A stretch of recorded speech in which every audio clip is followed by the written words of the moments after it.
वांजर गांव के तमाम जिम्मेदारान, यहाँ के सरपंच सलीम पटेल साहब, पुलिस के अधिकारी, बुजुर्गों, साथियों, मुझे खुशी है कि आज इस गांव में एक सभागृह का भूमि पूजन हम करने जा रहे हैं। एक अच्छा सा सभागृह यहाँ पर सभी लोगों के लिए काम आए, उस हिसाब से इसे बनाया जाएगा। आज दिन भर हमने गंगापुर के बहुत सारे कामों का उद्घाटन किया, जिसमें कई सारे बुद्ध विहार के भी काम किए गए हैं। अभी अभी पूर्व सरपंच साहब ने बताया है कि आपने निवेदन दिया है।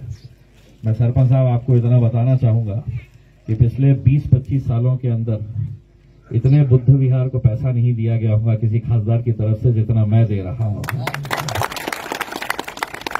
और मैंने लोगों से ये कहा है कि मैं 5 साल के बाद जब आप मुझसे हिसाब पूछने के लिए आएंगे तो मैं पूरा बताऊंगा कि इस गांव के अंदर ये सभागृह बनाया गया है, ये बुद्ध विहार बनाया गया है, ये अंबेडकर, बाबा साहब अंबेडकर के स्टैच्यू के लिए।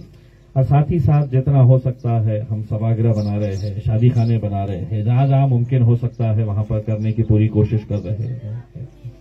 आप लोगों को ये बात यकीनन समझना जरूरी है कि एक सांसद जब चुनकर आता है, मेंबर ऑफ पार्लियामेंट आप लोगों की दुआओं से, आप लोगों के आशीर्वाद से आपने मुझे दिल्ली तक पहुंचाने का काम किया है।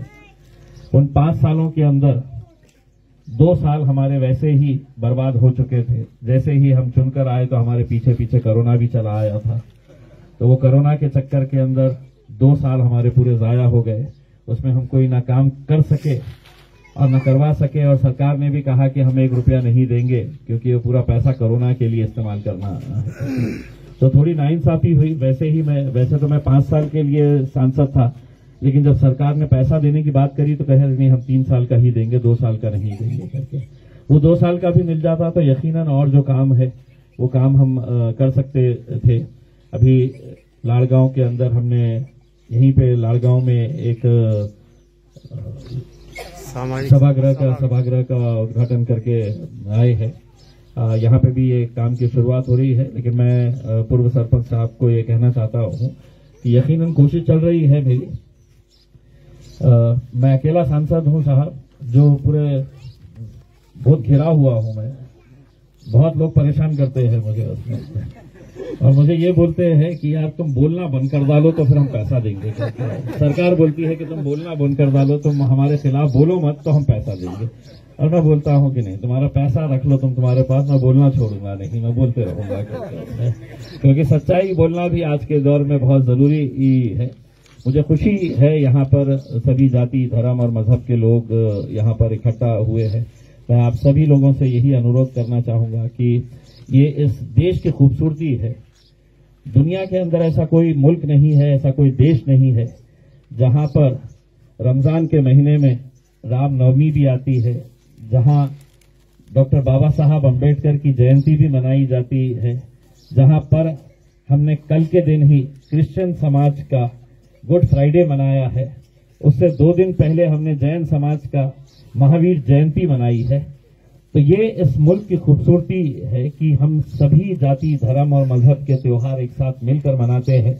मैं आप सभी लोगों से अनुरोध करूंगा कि आने वाले रमजान का महीना हो या डॉक्टर बाबा साहब अंबेडकर की जयंती हो, पूरे ही उत्साह के साथ, पूरे ही जोश के साथ मनाएं। मुझे गांव में आकर खुशी इस बात की होती है कि जो जहर शहर में फैल चुका है वो गांव तक नहीं आया है, और मेरी दुआ है, मेरी ख्वाहिश है कि वो जहर गांव तक नहीं पहुंचना चाहिए। गांव के अंदर जो मेल मिलाप है लोगों के अंदर, जो आपसी भाईचारा है लोगों के अंदर, वो उसको बरकरार रखना आज के इस दौर के अंदर बहुत ही जरूरी है। मुझे खुशी होती है जब उस मंजर को जब मैं देखता हूं कि भगवा चोला ओढ़े हुए हमारा एक हिंदू भाई बैठा है, तो उसके पीछे हंसते हुए एक मौलाना भी बैठे हुए हैं दाढ़ी के अंदर।